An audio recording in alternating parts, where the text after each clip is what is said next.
My name is Caleb Webster Alt. This is for FTE-217, Week 5 assignment.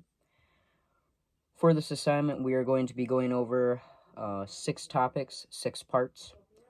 There is a video requirement limit, which is 8 minutes. I am going to be well exceeding that because of the amount of parts that we have to cover. So to begin, for part 1, we are going to be performing a dry function test, a dummy round function check, and we will also be discussing what I would do if I performed a live fire function check on this firearm. So, to begin, let's clear the firearm. Make sure to keep your fingers away from the trigger at all times. So what I like to do is remove the feed source. As you can see, there's a blaze orange magazine fire, so it's a good indication that the magazine is empty. So we can put this off to the side. We will now cycle the action just a few times. I will also visually check myself if the magazine well chamber and bore is clear, which they are. So we have a safe firearm here. So when you're performing a function check, you're just mainly making sure that everything mechanically functions properly as intended. If you notice anything out of whack, if you notice something's wrong, if you notice something jams up, something's probably wrong. It should function with no problem. So let's go over what we're looking for to function check, dry function check in AR-15. So I mainly am focusing on the trigger grouping. Is the trigger, firing when it's supposed to? Is the trigger not firing when it's on safety like it's supposed to? So we want to check those types of things. As far as the bolt carrier group goes, you can't really perform a thorough function check unless you have dummy rounds, so we will get to that. But for now, let's just focus on the trigger group. So to begin, this firearm has already been cycled, hence because we cleared it. So I just put it on safe. We will now test if safe works. So that's good. The safety mechanism works. That's great. So now what we will do is we'll take it off safe. So it's now been taken off safe. We are going to fire. It can fire. Awesome. So we are going to cycle the action. Keep the trigger pulled down. And we're going to listen for an audible reset. This is important because this is when the disconnector lets go of the hammer, and then it allows that to contact the sear surface, so it is ready to fire again for the next round. So let's listen for it. There we go. And now it is ready to fire again. So that is the basic function check that I would be performing. And then also let's cycle it once more. And we'll place it back on safe and test it safe. So the safety mechanism is working. So that is a basic dry function test that you can perform on an AR-15 platform. Let's move on to dummy rounds. So with dummy rounds, I have a 10-round magazine loaded up with some dummy rounds. As you can see, they're all red. It's they're like aluminum or something. Rubber in the back, snap caps. So these are safe, so that's what we'll be using. Dummy rounds are in the mag. So what we are going to be looking for is we'll also be testing the trigger group, but we mainly want to focus on is it loading the dummy rounds, is it extracting and ejecting them, so on and so forth. So let's look into that. So first, we will place the gun on safe.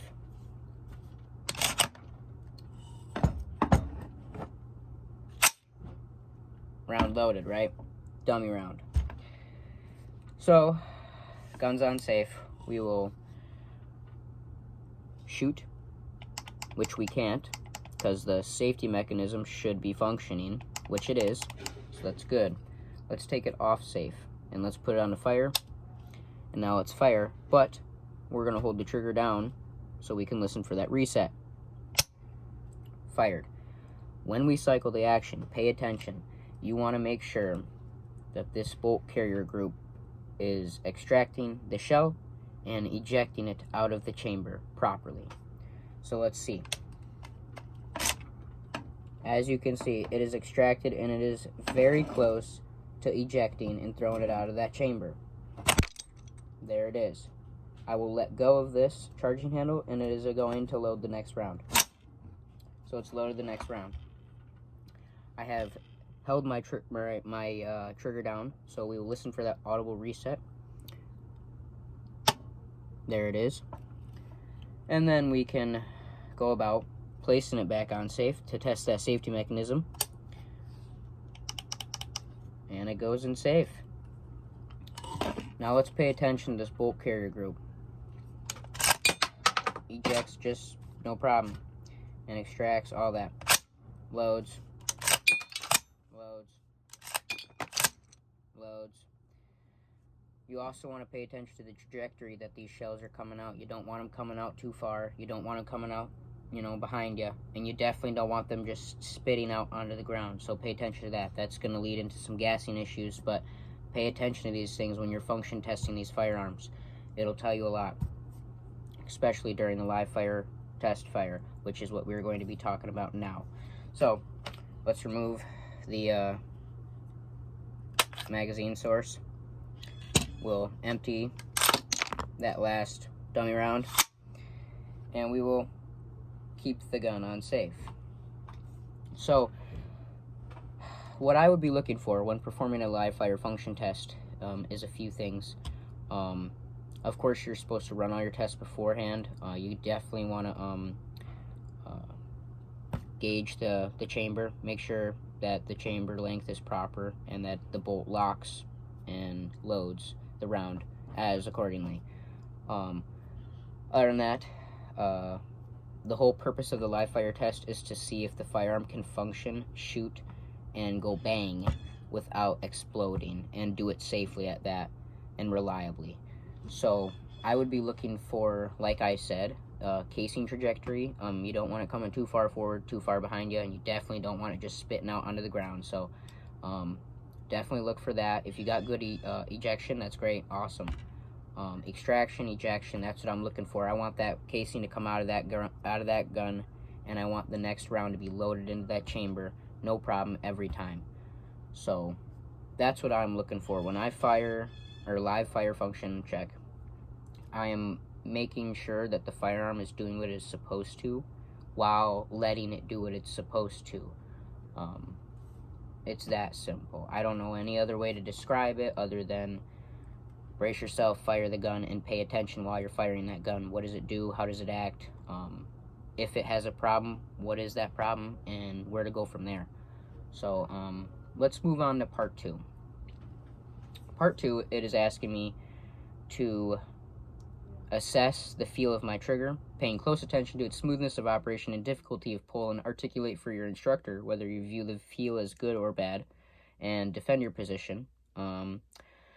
So yeah, I have already noticed my trigger before. I have definitely played around with it before this video assignment, so we can get into that. It should already be cocked, but when I pull the trigger, compared to my AK-47 and even my other AR-15, I feel like for some reason this trigger is harder to pull. Just a little, not much, but it does have a heavy trigger pull. Not much take up though, you see that? That's a pretty good, it's pretty good for a mil-spec trigger, I've noticed. I mean, fairly heavy trigger pull though. And the reset, let's watch how much like take up it has. You don't have a good view, but there's movement. There's definitely movement, you know, but and the brake is pretty clean. I don't feel no crunchiness. It is smooth. It's very smooth. It's not crunchy at all, like I said. There's no grinding. You don't feel any friction between these parts, and that could be a good or a bad thing, but it's it feels good. It feels good. It feels solid. So I don't have any problems with it actually.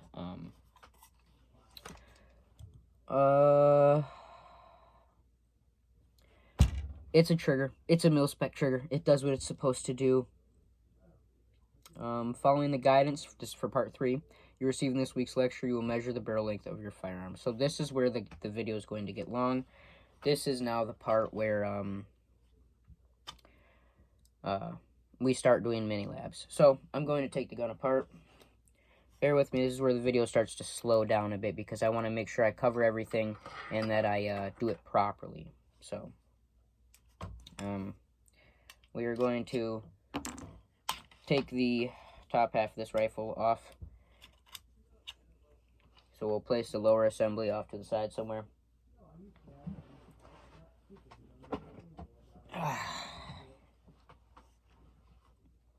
And I have a Nomar vice block thing that I'm going to be placing onto the upper receiver so I can put it into my vise. And so yeah,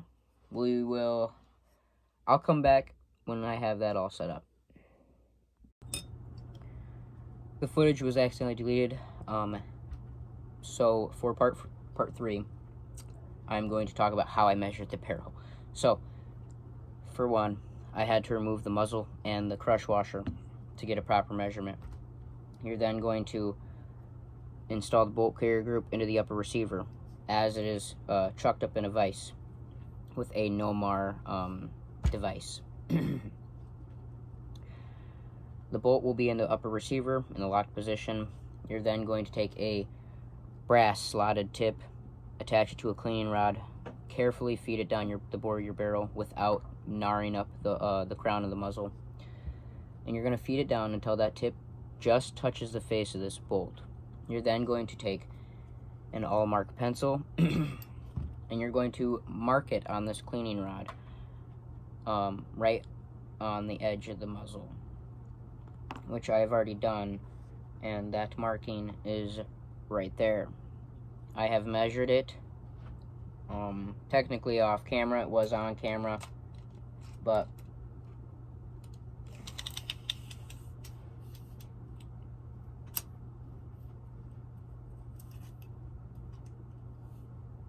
I am getting 16 1/4. So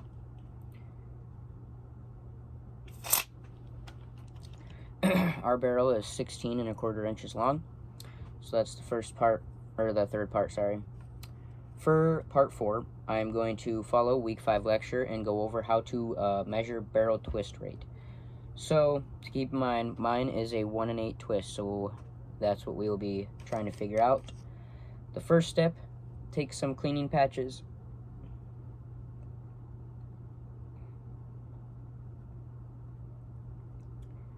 attach it onto the tip. I have placed a paper flag, which I'm going to cut it flush.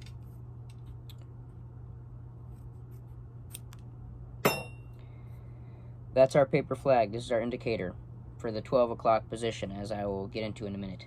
I'm going to feed this into the bore. Once I feel it engage the rifling, I will then orientate this flag into the 12 o'clock position, and then I will come back. And we will discuss what you do and watch for next.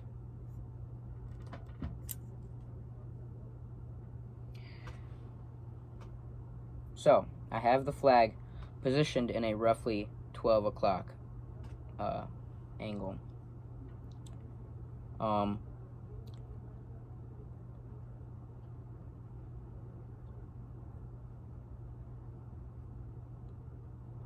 So now, take your all-mark pencil, and you're going to take a measurement. On the very back of that receiver, you're going to make a mark on that rod. So, I'm going to stand up and do so.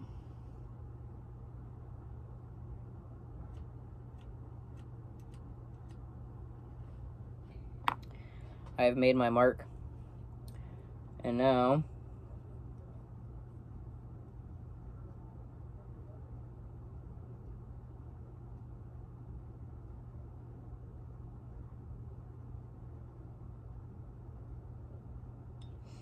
we are going to push it in. We are going to push it in until it rotates 1 time. Once it rotates one time, we are going to stop and then make another mark on the cleaning rod. So I'm going to do that.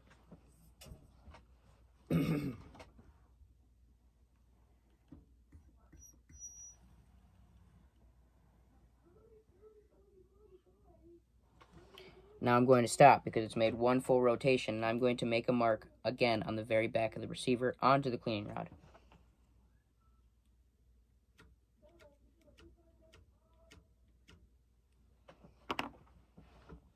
Now,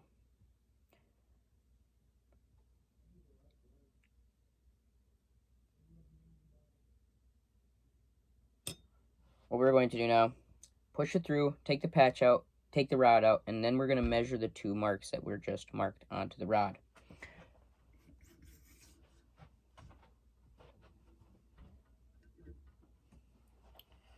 Patch taken out.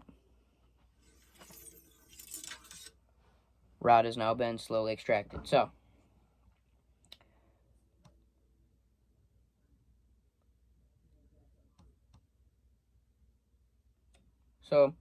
I'm going to take my metal straight edge ruler, and I'm going to measure between the two marks that were made.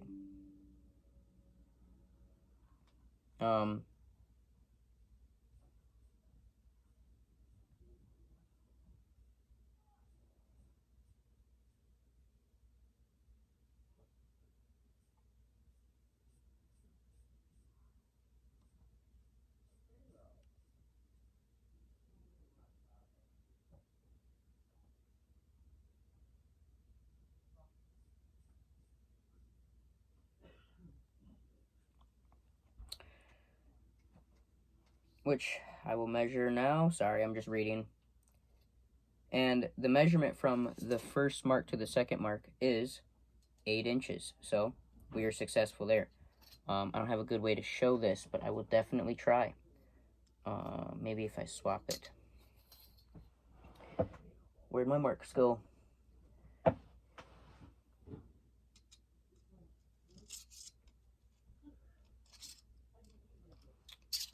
So, first mark is right there. Second mark is right at that 8. So, we do have a 1 1/8 inch twist barrel. Much easier than it looks. I just have a bunch of stuff all around me that's awfully distracting. And I'm trying to do it right. So, for part 5, we are going to, again, follow week 5 lecture as a guidance, and I will test the headspace of my firearm. So, as for this, last week and a couple weeks before that, I actually had a problem with my AR-15 bolt, which is this one. And the tools that were sent, my 1/16 inch punch didn't, it wasn't to spec, I guess. It wasn't actually 1/16 of an inch, and it got jammed in my ejector hole. I was able to remove the roll pin, no problem, but the roll pin punch itself would not come out. It seized itself inside of here, and the tip of it sheared off, and it is now stuck in this bolt. So I have no tools to properly show how to headspace one of these rifles, but I can definitely talk about it. So what you do, and speaking on that, I do, as you can see, I do have another AR-15 bolt carrier group because I took it out of my other AR, but I cannot tear this even apart to show you head spacing because I don't have the tools, because they broke. That just happens, you know. I get it. They gotta make sure that everybody in the school gets tools, so they gotta make budget cuts in certain areas. So I completely understand it. I'm not really frustrated too much. I was at first, but it's all good now. To headspace, you need these, and here they are. And no-go gauges, a go gauge and a no-go gauge. They come in a set. This is for 5.56 and 223. That's what was sent.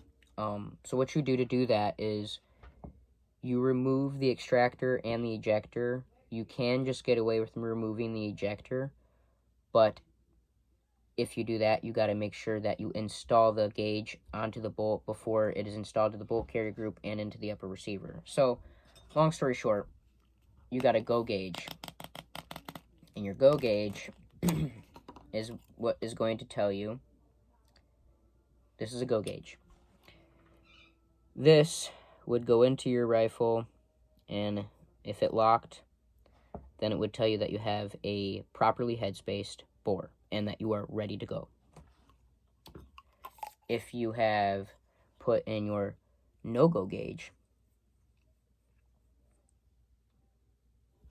this will tell you if you have an improperly sized bore.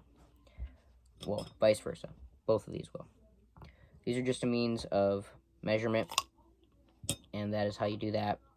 I cannot sadly do it. I wish I could. But I at least can go over it, right? So for part 6, I will also be following the guide in week 5 lecture. You will go about measuring the firing pin protrusion on your firearm. So this is a firing pin protrusion tool. I will then go to that section in the week 5 lecture. So bear with me, give me a minute here.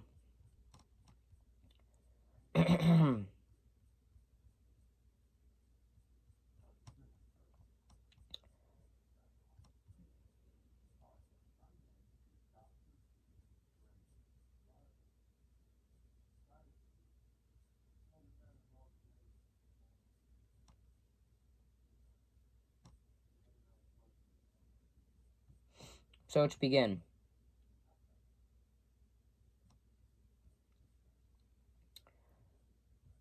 we will first take a measurement of this protrusion gauge with the rod in the interior completely flush. Let me just move some things out of the way.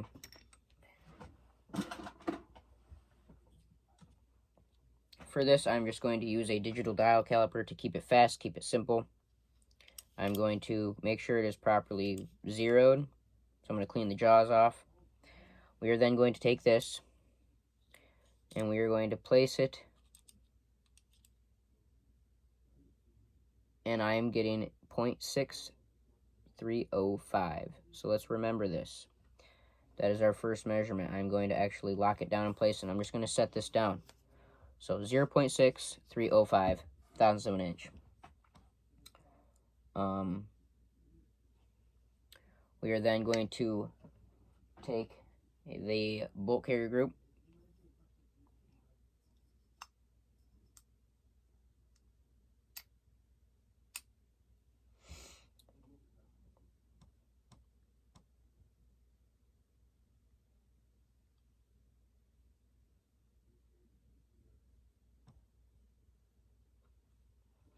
so to do this, you're going to want to make sure your firing pin is in its most forward position. If it was in this orientation, that's incorrect. That's the locked position. You push it back. This allows you to place your finger on the back of that firing pin, push it all the way forward so that we can use the gauge. So,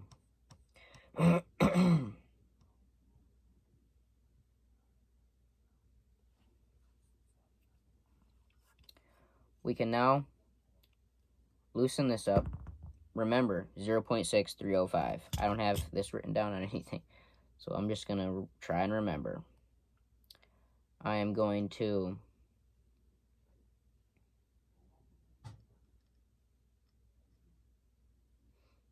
loosen, and as you can see, right when you want to loosen, that rod wants to fall out.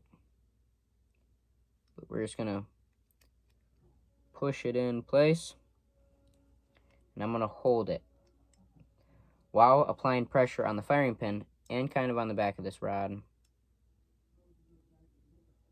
And I'm just going to tighten.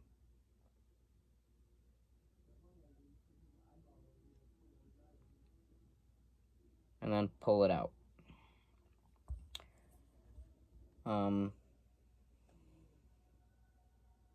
I'm just going to tighten it a little more so that as I measure it, it does not slide.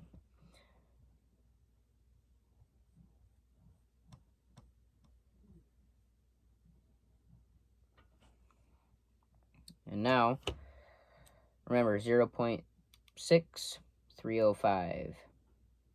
Now we are getting a measurement of 0.6555.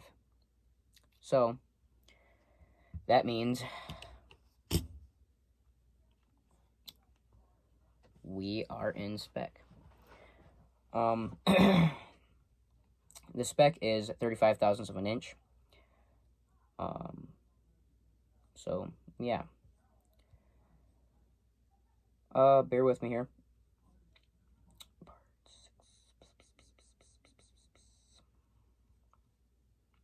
So let's just go over everything now.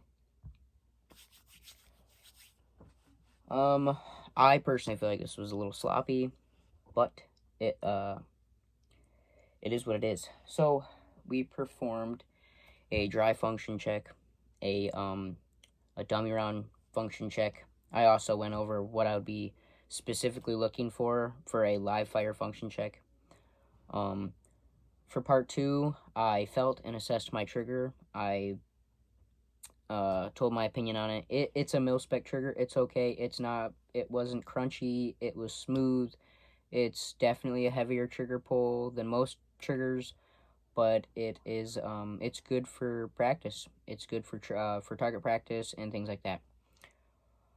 For part 3, I showed how to go about measuring barrel length. For part 4, I showed you how to measure barrel twist rate. Part 5, we went over how to test headspace. Sadly, I couldn't do it in today's video, but that is okay.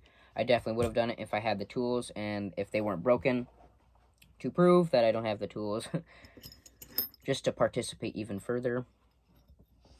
Here are some very good examples of what happens to punches that are just cheap. They're not bad punches. They bent because the roll pin, or the tip of a roll pin, got seized. That just shows that it was a tool problem. The tool got jammed. It wasn't supposed to. It was the improper size. And because it was such an improper size, it damaged my other 1/16 inch punches. So now I don't have a 1/16 inch roll punch or even a normal pin punch. I would have loved to go over head spacing, so I just went over it a little bit on what it is, how it is done, and the whole purpose of it.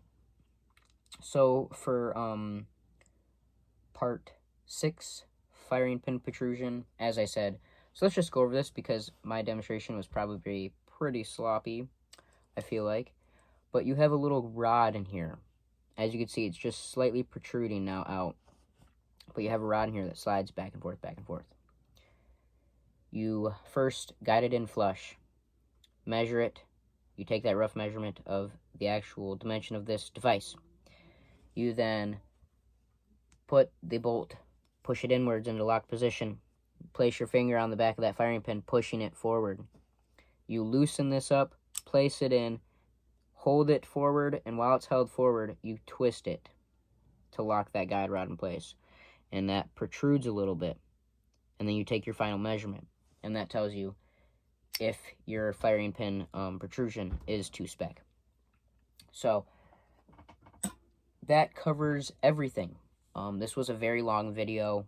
We're getting real close to 30 minutes, maybe even over. So I'm going to end it here.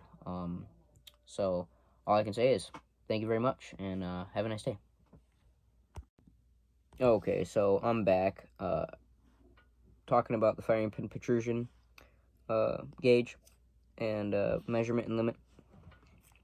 I said the original measurement was 0.6555, but that was incorrect, and I knew it sounded wrong. I was like, that just doesn't sound right, when I thought about it. And that measurement came out to 25 thousandths of an inch compared to 0.6305, and that's not correct. As I said in the video, though, it is 35 thousandths of an inch, which is correct. So I remeasured and I got 0.6540, which sounded more realistic. And then I punched in the numbers, and we're focusing on the last two, and that's 35 thousandths of an inch. So it is proper. I know probably some people are in the video were like, "Whoa, dude, like your pin's off spec, man." And no, it's not off spec. I just didn't measure correctly. So I just wanted to clarify that.